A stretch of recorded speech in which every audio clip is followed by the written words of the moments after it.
cell phones. Oh, You know, there's oof. less gratitude in how present we are with each other because, like, you know, you could pick up the call and pick up the phone and call a friend that's on the other side of the planet, or, you know, there's like so much instant gratification around connecting with a person or even getting something that we want. And so I feel like that keeps us from being patient and from pacing in a way that really honors the present and a person that we're connecting to. But I find myself really stressed out more and more, I think, the older that I get, about like phones. The more I train myself to be present with people, the more I find having a cell phone very annoying or like irritating. Because I'm like, it's so unrealistic for me to like be present with every single person that's trying to text me or call me or wanting to talk on the phone. And it's like all these different people who I would, you know, if this was like 100 years ago, we'd have to be really intentional about setting up a time to meet and then actually being there. I think about that all the time. Like, you watch old movies, even not old, movies from the 90s where someone was like, I'll meet you at 3. And you just had to trust that they're going to be there there at 3. Yeah. Like, there's no like last minute, sorry, can't make it. It's like, no, we said 3, so you're going to be there at 3. Yeah, your entire relationship, the accountability of maintaining that connection with that person is all hanging in the balance of you showing up on time at that place. And yeah, I think people were even more patient back then, where if someone was late, they would wait an hour. Now, interesting. even, Yeah. you know, it's like, it's really interesting because like we're also less patient in that way as well. You know, we're less like, you know, somebody tells you they're going to be there in 20 minutes. It's kind of like a turnoff, you know, nowadays. But I think where it would have been then, there's still a sense of presence that people have that just, it feels more rooted in gratitude. How are you knowing that you have this fight against the phone? How are you cultivating presence? Or are you winning? Is the phone winning? Is it just right now we're just in the experimenting phase? Do you transition to a lot of people know that I have purchased what's called a light phone, which is a dumb phone. It just calls and texts. And I don't use it. And I bought it. I have it. But I don't. My intention was to use it more consistently. But I feel really trapped. And I think I have a healthy relationship with the phone, and yet I know I look at it way too much. So what's your practice to presence?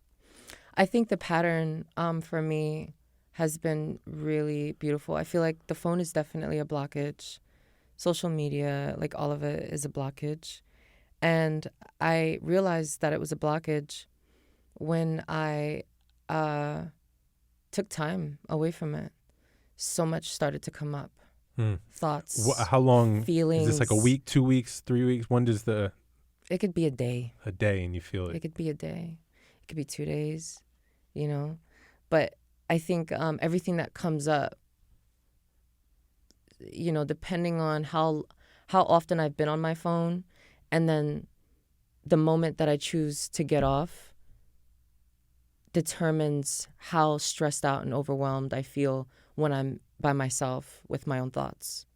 So if I'm actually taking more time to be with myself alone without my phone or in present, I think the moments that I find myself, you know, without my phone, when it's more consistent, it feels less stressful, because then like I'm not overwhelmed with everything that I hadn't given myself a chance to think about all at once. Because I've already given myself time to process what's on my mind. And so it's like, it's those moments where we don't have stimuli to distract us, where I think like, or for myself, you know, when I don't have stimuli to distract me, I spend more time with myself and my thoughts. So then I have a choice, you know, to continue distracting myself and putting away just the noise, or actually sitting with my thoughts and leaning in. And yeah, like showing up with care for myself in that way. And then, like, turns out that a lot of the things that I may have been putting off, or a lot of the things that are coming up that may have been blocked because of my phone usage or everything else that I have to distract myself, those are all things that I have a really beautiful opportunity to work on, and that maybe could help bring me closer to, my friends and people in my life that I want to be more present with.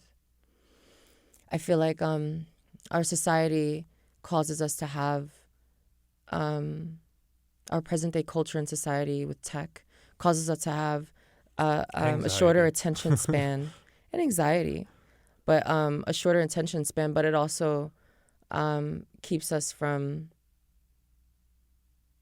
being present with our inner selves. And I think that that's really important, for us to do more. I'm going to confess something that it's fresh. It's this morning. I have not shared it with anyone.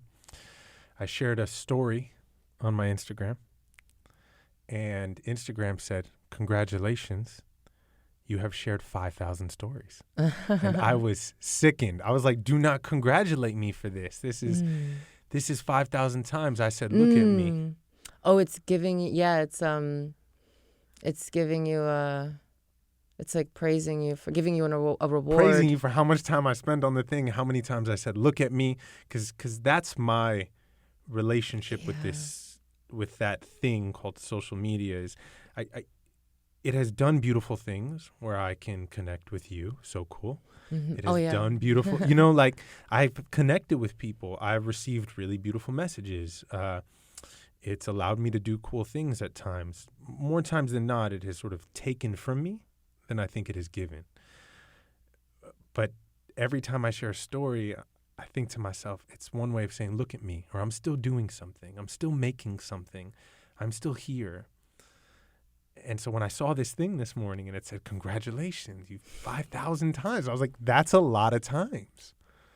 Have I said to myself, "I'm beautiful" 5,000 times? Like, what else have I done 5,000 times? I want to do something else 5,000 times. Yeah, there isn't really anything in our lives that keeps track of the things that we would be more proud of being congratulated for. These counters are new, and I think they're just meant to cause people to feel like, they're doing a good thing by sharing a lot on social media. And these tech companies don't care. They don't care about how much of your humanity just sort of leaks out of you every time, like, you reach the 10,000 mark. I could see someone listening to this now and saying, like, "Oh, that's right. We don't have a thing that counts your good things," right? And so they're like, "Let's make an app. Let's do something that counts that." And so you're stuck in the cycle. Even this ring, partially shout out to Aura, but also like it just gamifies your life. I hope they gave it to you for free. Like it just gamifies your life. It tells you, like, here's your sleep score, or your this score. Everything is scored. And how do we live in a way where we don't need a score? We know our score based on how we feel. I feel good. I feel present. I feel like I'm really listening to people. I feel like I'm not being heard. I feel, right? Do we have that relationship with ourselves where we check in with ourselves maybe 5,000 times? Yeah, I think that's a really, I think, great point. I think there's a foundation for friendship and relationships that is becoming more popular, where people are more intentional about holding each other accountable, in being consistently who they are and being better.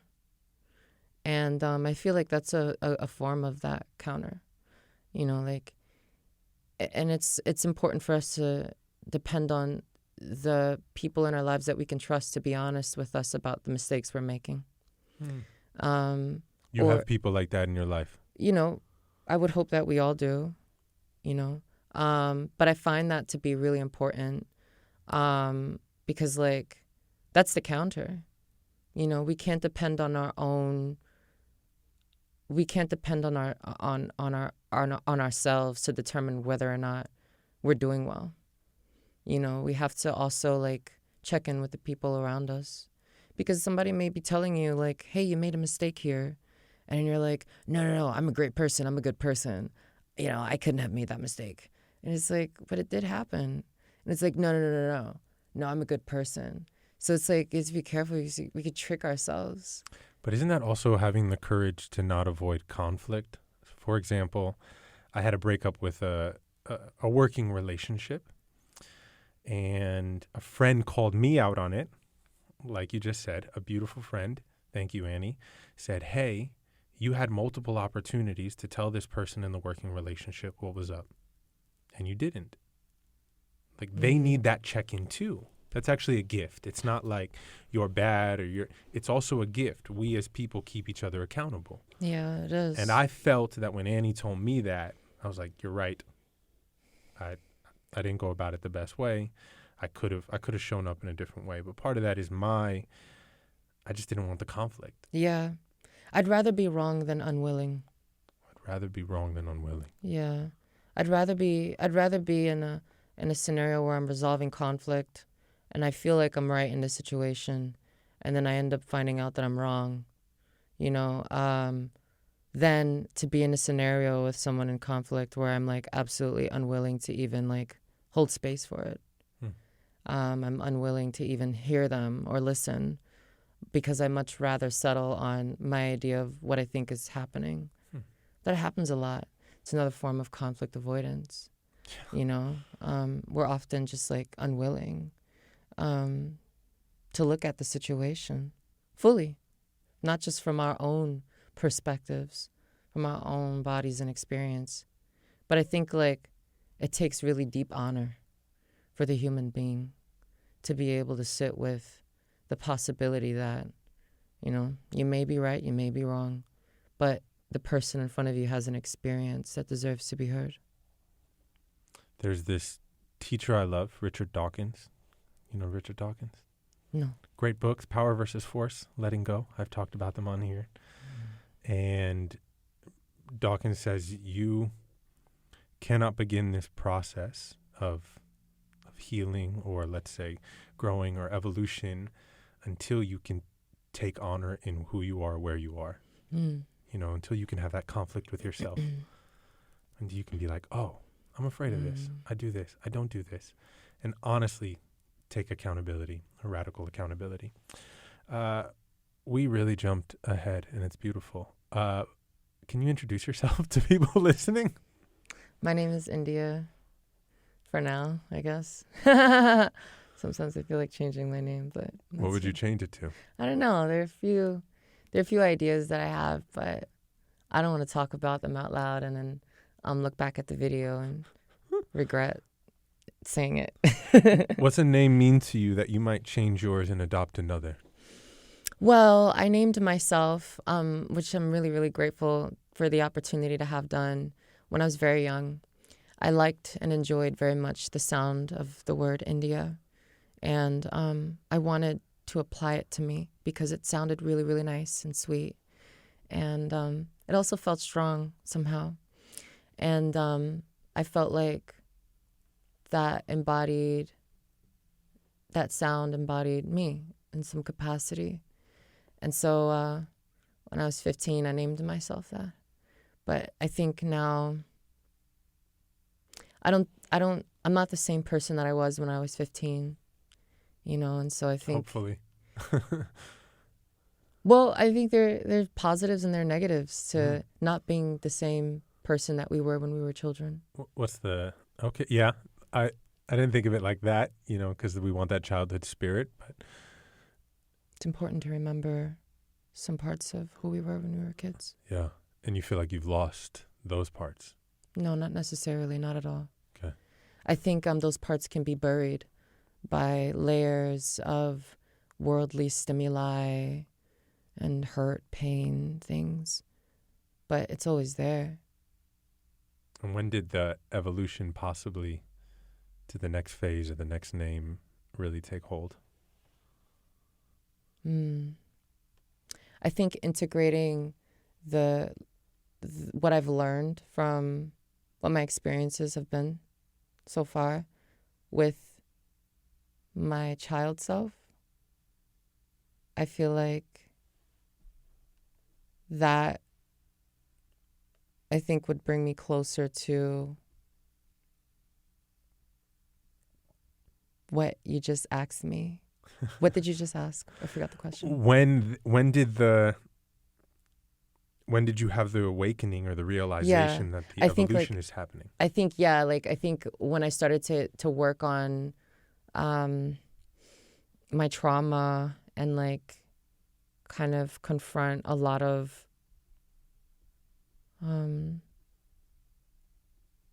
my own pain, and like really took really serious time to heal myself. I think that's when I started to experience that. And I think that healing, like I said before, allowed me to integrate what I've learned in my adult life with who I am in my core, which is what I go back to my childhood for. So I think integrating those things together, I think, brings me to that point of transformation. I think also like I think like I've also been experiencing a lot of changes in my social life that have caused me to feel a little more isolated. I've also been thinking about like how isolation also stimulates or like causes me to move into a transitional space as well. And I think that's where I have most of my, I think, deepest experiences that I would refer to as more spiritual as well, when I'm alone. And I think while I really value the company of people who love me and that I love back, I also value being alone too, because it helps me to grow.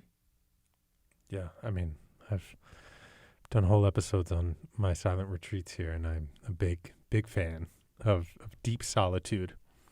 Big fan. You can learn a lot. You can heal a lot. You can see a lot. You can listen to a lot of the noise in your body and in your spirit. I don't think this is super private because now it's on your body. You got a fresh tattoo. What's it mean? Well, about 2 years ago, I held a ceremonial process of healing for myself. I got a little rental spot in the mountains in Santa Monica, and I ended up getting COVID shortly after. And so I was isolated.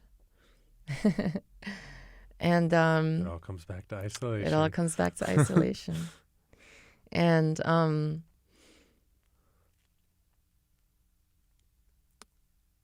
I worked with I like called, I felt like I was dying. It was horrible.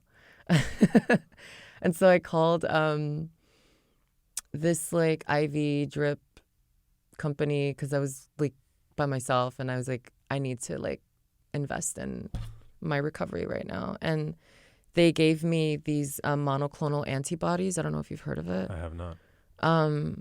They're antibodies that are made in a lab that can be programmed or like created to defend against specific viruses or pathogens. And so it just helps your body to identify it more readily.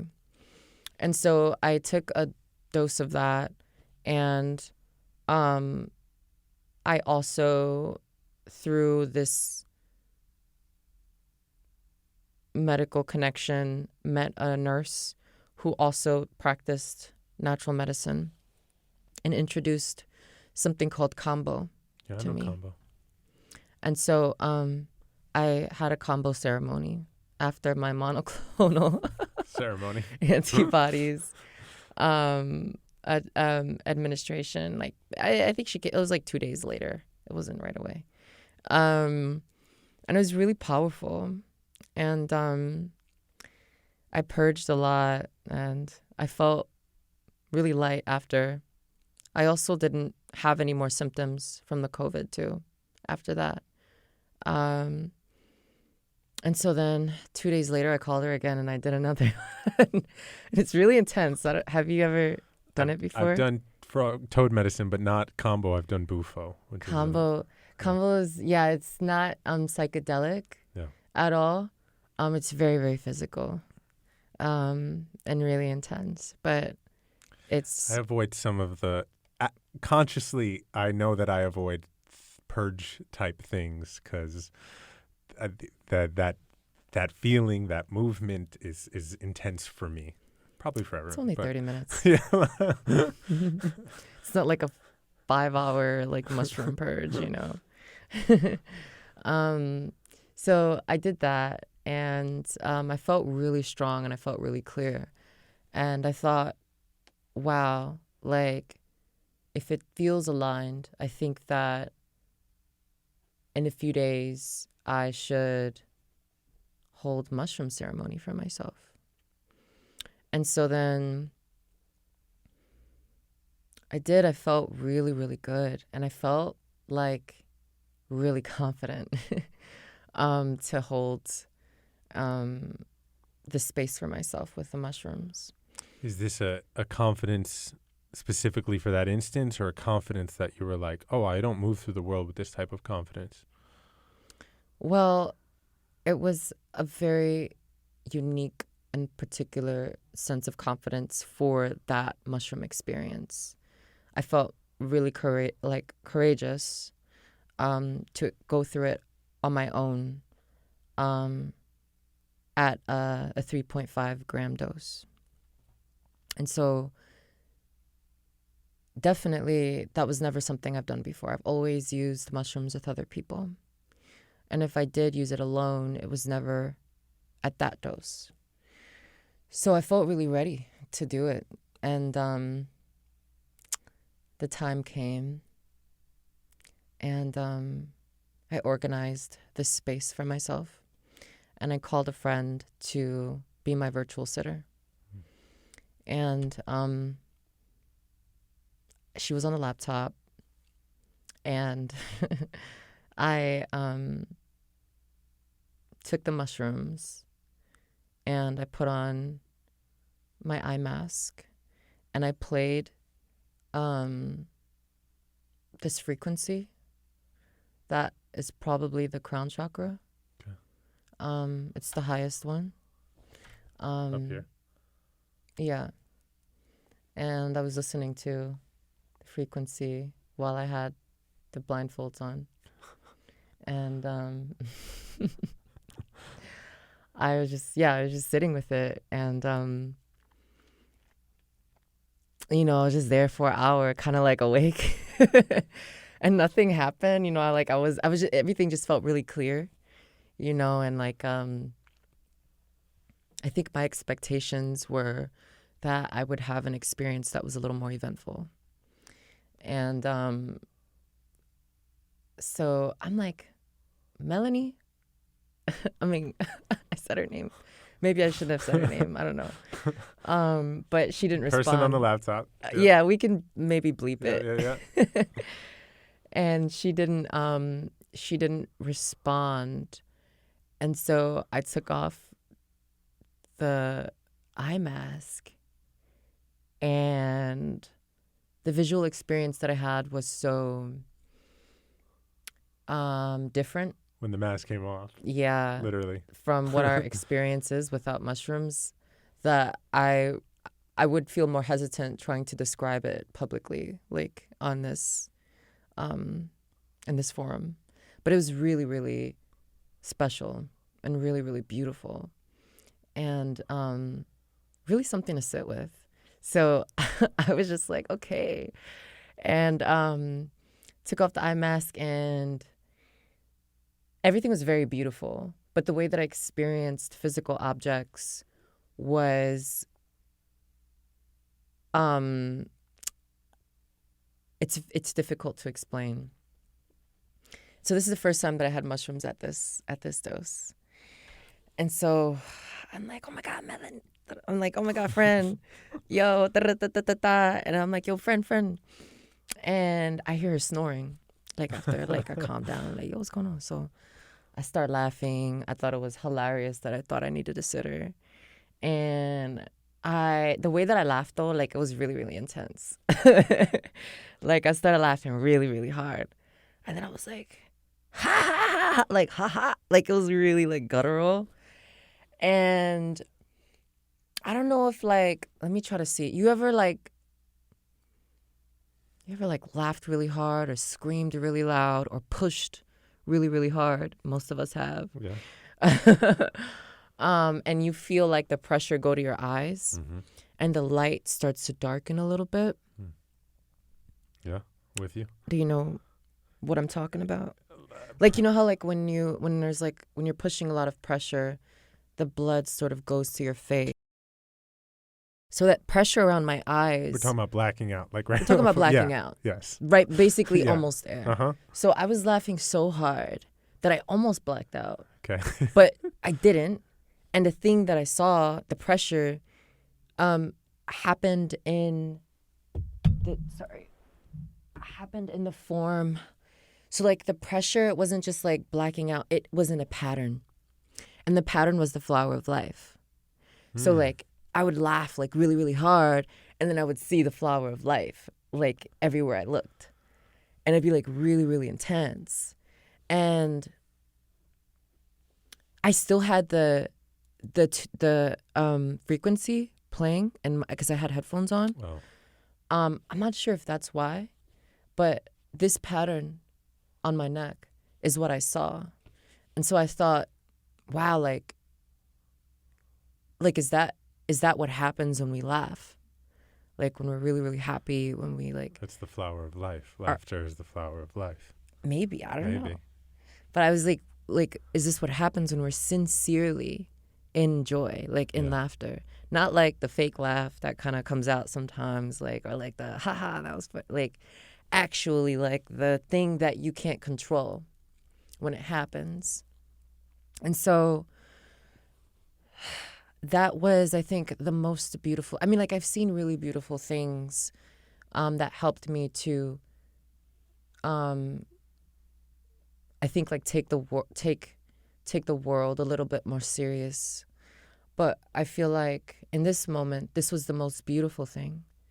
And I feel like that for me symbolized something really, really beautiful. And I know I said beautiful like 5 times in the same sentence, but like it was so beautiful. It was so beautiful. Like, I don't know. And I saw it from inside of myself. And so like, yeah, like I think, what does the flower of life symbolize for me in that experience? Well, first of all, it's joy, but also it's truth, because that joy was like undeniable. It was just true. And so it was like love, it was joy, it's truth. And I think those, I think, are that is the space that I want to always be able to communicate in. That's the space that I always want to be able to hold in communication. Like I want to always tell the truth, no matter how hard it is. I want to find ways to let people know that I don't actually need to share that information. If a truth is something that if there's a truth that I don't feel like sharing, like I want to like allow being more honest to shape me into the kind of person that is able to make boundaries, more carefully. And because I think when we're honest consistently, not only do other people get to learn about us in a way that's more sincere, but we also get to learn about ourselves in a way that's more sincere. And so I feel like for those reasons, I felt like I wanted to put the flower of life on my throat. It's beautiful. And the opportunity came because a friend held a tattoo party in her place. And I was just like, okay, everybody's getting a tattoo, why not? And yeah, this is what I got, and that's the intention behind it. Dope. Do you know the Baha'i faith? No. There's a faith practice, Baha'ism, possibly. I could be saying that wrong. They have a whole month dedicated to beauty. Mm. They actually call it the month of flowering because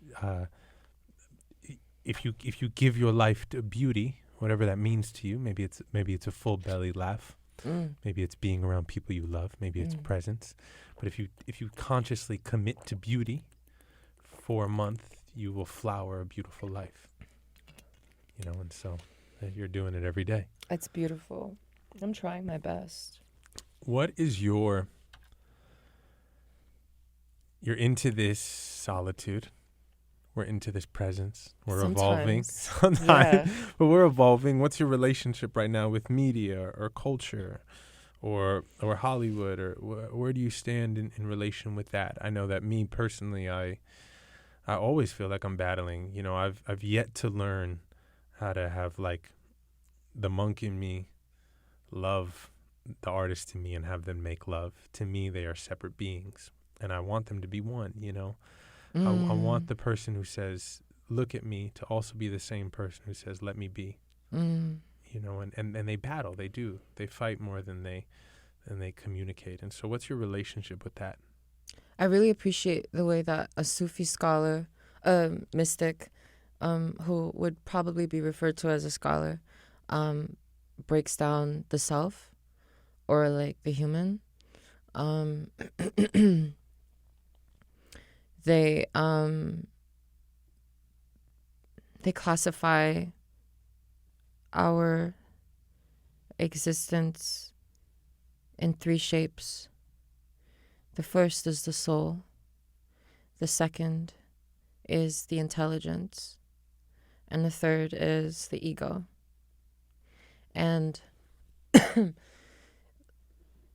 like what we were saying earlier in our conversation about sort of the layers of things that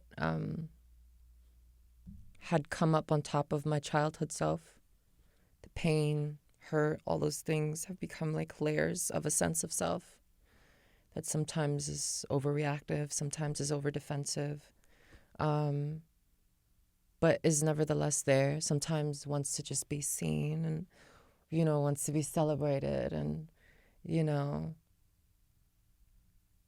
and maybe doesn't want to listen to other people. Maybe just wants to be heard.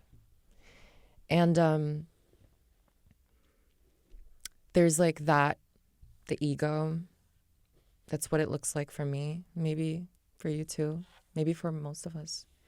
And then there's my soul, my spirit, that I think is like the thing that tells me when something is not right,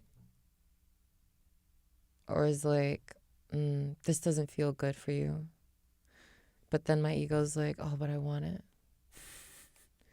And it's very desirous, and it's so like fragile, and it's like easy to tempt into, the ego's so fragile. It's very weak. But my spirit, on the other hand, is what's responsible for my the most beautiful facet of my stubbornness, which is to keep going. And it also is what guides me to the right place, what helps me see people past their egos, helps me to see other people and their spirit. For me, my artistry exists in my intelligence, but also in my spirit, but also in my ego. Yeah, that I feel deeply. Those, yes. And my artistry, my creativity is informed by the experiences my ego has. It's informed also by my soul's coremost motivations. And so that balance, honey, I get it. Hollywood doesn't nourish the soul. Hollywood nourishes the ego, barely even your intelligence. It's just all ego. Maybe there's some ways that we are creatively inspired when we are around certain people and are placed in certain environments. But what I'm hearing you say when you refer to Hollywood is the conglomerate. It's the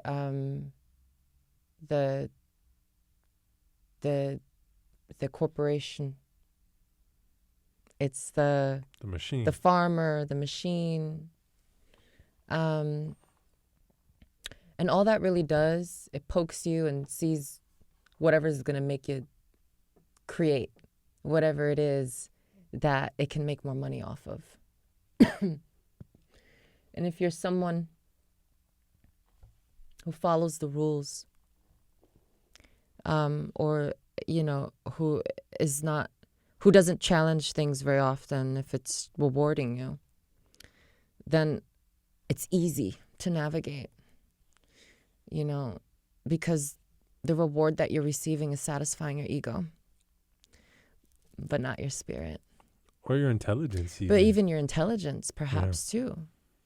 Maybe it, you could be sitting around reading a bunch of books and just be all up in the physical, experience. But I think Hollywood, because it nourishes and nurtures the part of me that's vain, the part of me that isn't as empathetic, the part of me that, that submits, turns a blind eye, nourishes the part of me that is afraid. And not the part of me that is courageous, the part of me that speaks up, or the part of me that really is invested in the value of the people whose experiences I'm telling on screen. Hollywood forces the person to compartmentalize their passion and their love and their artistry and their spirit. Often their voice. Their spirit. Yeah. And their ego. It's like, we want you to just tell this story about this revolutionary. We want you to play the character of this revolutionary. But you can't be it. A revolutionary. You will play Fred Hampton. You will play Martin Luther King. You will play Rosa Parks. You will play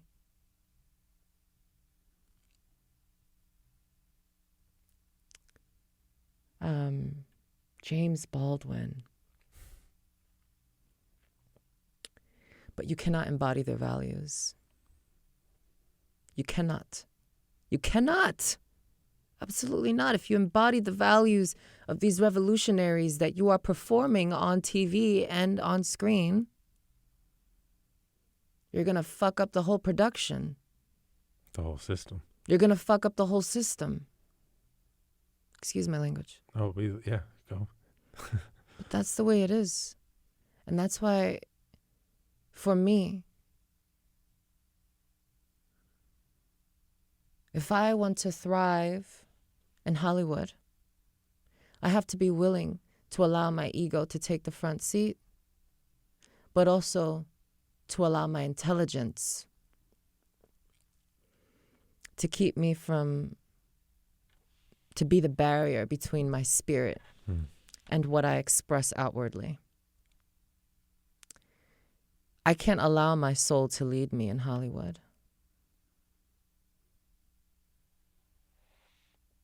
Because I did. And the work slowly started to stop. People treated me horribly. And when I spoke up about it,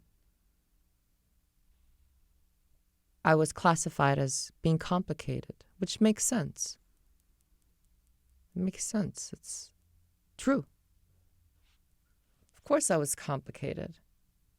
Of course I was difficult to work with. The environment that I had to work in was not easy. It worked against, in many ways, the fiber of my being. And so I think you have to decide what's most important, what you're creating or who's going to sell it. What you're creating or who is going to sell it. And you have to make a choice. I'd rather create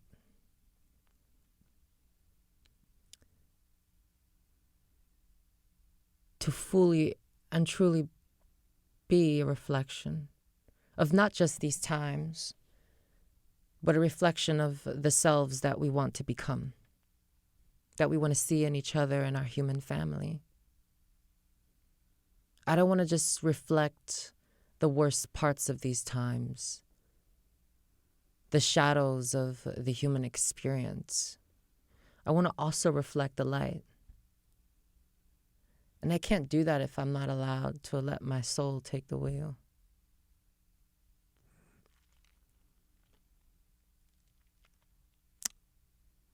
So what I do hope is that I'll be able to do what work I can that is made out of my real life, the mistakes that I've made, but as well as the growth that I so desire to embody. And I hope that from that microcosm, I can reflect outward to a macrocosm where other people are able to see themselves. And that's the role, that's my role as an artist. I don't always have the opportunity to fill it. I haven't really had much of an opportunity in Hollywood to fulfill that. Maybe Pose was the closest thing. And Jim Jarmusch, in the movie that I got to make with him, even closer. But I'm very, very, very much interested in being able to tell stories that are led by our spirit, because that's what we need. We keep feeling like we don't have much time left, but then we're like, I gotta get to the capital. I gotta get there on time. But then it's like we're gonna keep making it to work on time until we have no time to get to work because shit is falling apart. And so we have to, at some point, start creating in a way that really honors the direction that we're headed if we don't change. And while those of us with the most privilege and the most resources very well know what direction that is and are prepared to weather it, most of us are not. And the only way that we're going to be able to get, I think, our world aligned in a place that we can all benefit from, in a world where it is not okay to murder someone's children, to take someone's home or land. We have to tell the truth. And we can't be afraid of it. And I think the only way that we can get there is if we make art from a place that is true. And that place is our spirit. Art will be a part of the future, and it will help to shape whatever future that will be. I think so. Yeah. So I think like that push and pull, that tussle that Hollywood creates, that war inside of us, you know, we can keep on trying to keep a balance. But that balance, for me, it feels like an endless war. I don't want that. It's very samsaric. It's like a cycle. It's just like the hamster wheel, you know. But it's not even Hollywood. It's not about Hollywood. It's about the larger world that we're all living in. Hollywood, it's easy to brand it under Hollywood. Well, Hollywood is birthed of this world and these issues of consciousness and it's the separation propaganda of it, yeah. for sure. Mm-hmm. I'm making this piece right now, and one of the acts is narcissist. It's about narcissist and how I say that everyone needs to be a little narcissistic in order to order from Amazon while the Amazon burns, in order to watch Chef's Table while there's a hungry person outside. There is a bit of self-drowning we have to do to participate in the world as it is currently structured. Mm-hmm. But we can participate less and less. Yes, yeah, and that's why I like this. And de-escalate. This third, you talked about the three. You know, we have the spirit or soul, yes. Intelligence, ego. Because I often I think of two only. I don't think I even put intelligence in that convo. Or heart. Yeah, I knew I had intelligence, but it was always like ego versus spirit. I know what my spirit wants. I know what it craves. I know what it wants to be a part of. I know what my ego wants. I know what it craves. I know what it wants to be a part of or told. But to use intelligence as a skill set that says this will be your blinder, or this will help you navigate, or this will be your border, you know, is a really beautiful tool, for better or for worse, however you use it. And that's what it makes me think. It's your call how you use that intelligence to move you towards spirit or to move you towards ego. Yeah. Ego, I think my sense of self and my soul both want my intelligence to be on its side. Yeah. Really bad. Right. Yeah. Yeah, one on each shoulder, and it says, come here, tug of war. Exactly. Yes. But I think anytime one of them stamps out the other, you know, my soul temporarily, it's always temporary, yeah. You know, the part of me, I think this is a beautiful reflection that I also got to read in a book that feels true in my body as well. But the part of me that is neutral becomes frightened, you know, of all sides, because of that constant war. And that's my heart, you know. The part of you that is neutral becomes frightened. Mm-hmm. So neutrality is scary. No, the part of me that is neutral becomes frightened. And so it's not neutral anymore. It picks a side. But maybe it doesn't pick any side, you know? And so it's like, it's just scared instead of being like, hey, y'all. And so I think while intelligence is there, for me, it can't serve as my mediator.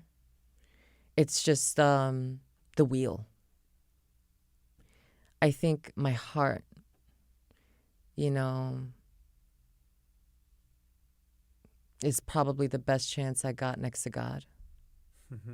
You know, when I'm in trouble between my ego and my soul, you know. I hear that. That's, I think that, yeah. But I think that the visibility of, I think giving language to that structure of ourselves, I think allows us to have more command over what we want to shine the most.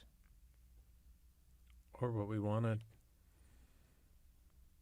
just shine for us. Exactly. Just chilling in the crib, you know, shining. Just chilling in the crib, shining. Flowers coming out of our necks, you know, for real. For real. That's it. Right? Your flowers are here. They're not something that can be given to you. They're here. Someone can give you flowers, but you'll want more from someone else. I just think it's an endless hunger. That's sort of the Buddhist in me really does believe in hungry ghost. You know, it's the worst. Yeah. It's the worst type of reincarnation is to be a hungry ghost. Yeah. You just eat and eat and eat and consume, and you were never full. And you can only be satisfied when you decide to sit there and be satisfied. Yeah. Be grateful. I used to struggle a lot with gratitude, and I still do sometimes. I think like I appreciate. Same. I'll appreciate, but like I realize that appreciation and gratitude are like actually different things. Appreciation and gratitude are different. Explain appreciation. I think appreciation is maybe gratitude without the maintenance. And appreciation is it's less embodied, It's like, oh, thank you. Or it's like, but I think like gratitude feels more like a practice. It feels more like a maintenance. Something that, for example, like, oh, I appreciate this gift. Thank you. But like, there's also like,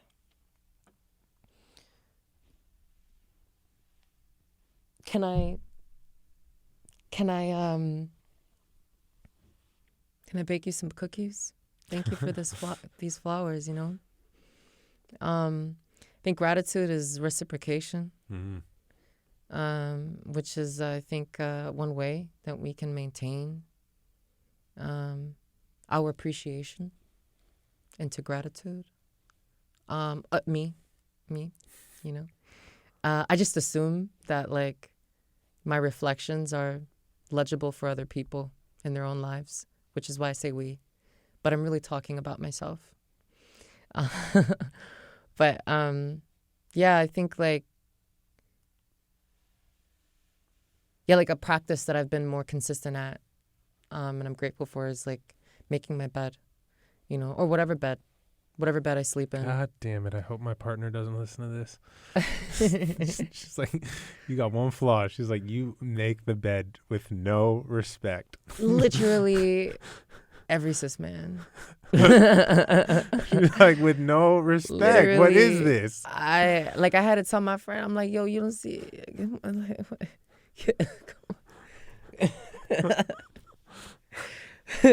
So yeah, I mean, like I it's just a practice. I don't want to make the bed in the morning. First thing I want to do is maybe go drink a cup of water, fart, take a shit, pee. I don't know. I want to make the bed. What do you mean make the bed? I'll smoke a joint. So yeah, like I think for me, making the bed in the morning, it's symbolic of I think it's symbolic for the honor that I want to be able to do everything else outside of the bed, too, right? Because I'm like, oh, I want to do this. I want to inspire this person. I want to inspire that person. And, not inspiring myself enough because my bed is still ugly. Yeah. Getting out of the bed is messy. I want to save the world. Can't make my bed. So I started making my bed. And turns out I feel really good about it. And I appreciate my bed more. I appreciate, with so much spiritual context, having a place to lay down, anywhere, to lay down every night. It's a blessing. And so, like, if I stay over my friend's house, I'll make their bed. If I stay over a lover's house, I'll make his bed, or her bed, or their bed. And I think, like, yeah, I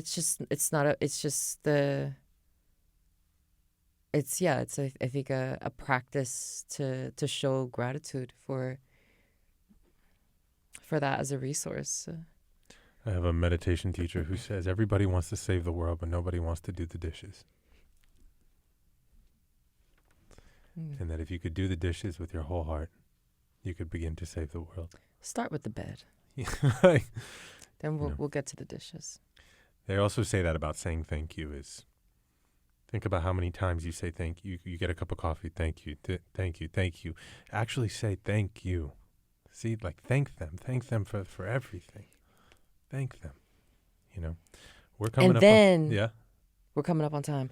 And then thank them for planting the coffee beans, okay? Yeah. Thank them for, this is my friend Abdul, he put me on to the depth of gratitude. Thank them for transporting the coffee beans, okay? Thank them for brewing it, but also thank them for building the table that you placed their coffee on. And then thanking the tree responsible for being that table. Thank you, Abdul. Thank you, Abdul. Thank you, Abdul. Next time on Brown It Up, Abdul. Any questions for me before we wrap? Why did you choose to create your podcast? The book was first. Which was? Brown Enough. Mm-hmm. And so By? Myself, Christopher Rivas. Period. And I was coming to meet and love and care about and understand and thank and all these things we're talking about and find joy and laughter in my own being.